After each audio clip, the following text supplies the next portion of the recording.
65 जटायु की मृत्यु। जटायु की मृत्यु। राम को इस प्रकार दुख से कातर और शोक संतप्त देख लक्ष्मण ने उन्हें धैर्य बांधते हुए कहा, भैया, आप तो सदैव मृदु स्वभाव वाले और जितेंद्रिय रहे हैं। शोक के वशीभूत होकर आप अपने स्वभाव का परित्याग मत कीजिए।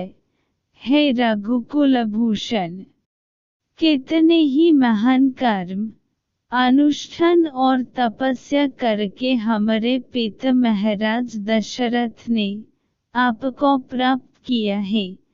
आपसे वियोग हो जाने के कारण ही उन्होंने अपने प्राण त्याग दिए।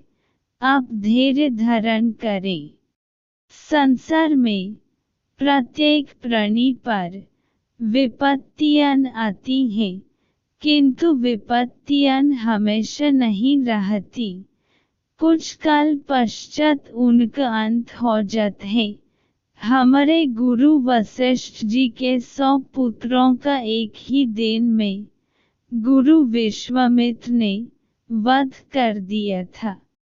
देवता तक भी प्रारब्ध की मार से नहीं बच पाते, फिर देहधारी प्राणी कैसे बच सकते हैं। आप तो स्वयं महान विद्वान हैं, मैं भला आपको क्या शिक्षा दे सकता हूँ। आप परिस्थितियों पर विचार करके धैर्य धारण करें। इस जनस्थान में खोजने से कहीं न कहीं हमें जानकी जी अवश्य मिल जाएंगी। लक्ष्मण के सरगर्भित उत्तम वचनों को सुनकर राम ने प्रयासपूर्वक धैर्य धारण किया और लक्ष्मण के साथ सीता की खोज करने के लिए खरदूषण के जनस्थान की ओर चले। मार्ग में उन्होंने विशाल पर्वताकार शरीर वाले जटायु को देखा। उसे देखकर उन्होंने लक्ष्मण से कहा, भैया, मुझे ऐसा प्रतीत होता है कि इसी जटायु ने सीता को खा डाला है। मैं अभी इसे यमलोक भेजता हूँ। ऐसा कहकर अत्यंत क्रोधित राम ने अपने धनुष पर प्रत्यंचा चढ़ाई और जटायु को मरने के लिए आगे बढ़े। राम को अपनी ओर आते देख जटायु बोला, आयुष्मान, अच्छा हुआ कि तुम आ गए।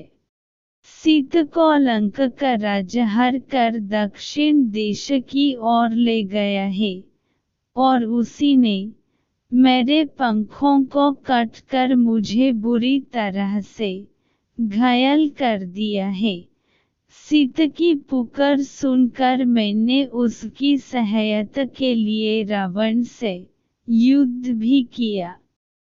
ये मेरे द्वारा तोड़े हुए रावण के धनुष उसके बाण हैं।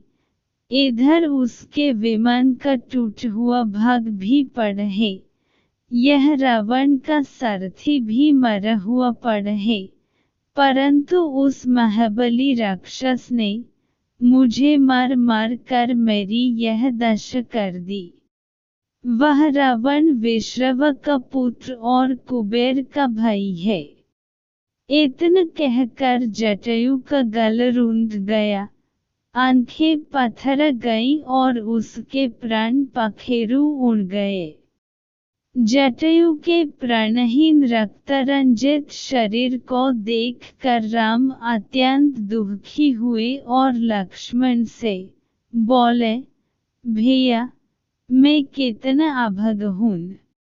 राज्य छिन गया, घर से निर्वसित हुआ, पिता का स्वर्गवास हो गया, सीता का अपहरण हुआ और आज पिता के मित्र जटायु का भी मेरे कारण निधन हुआ।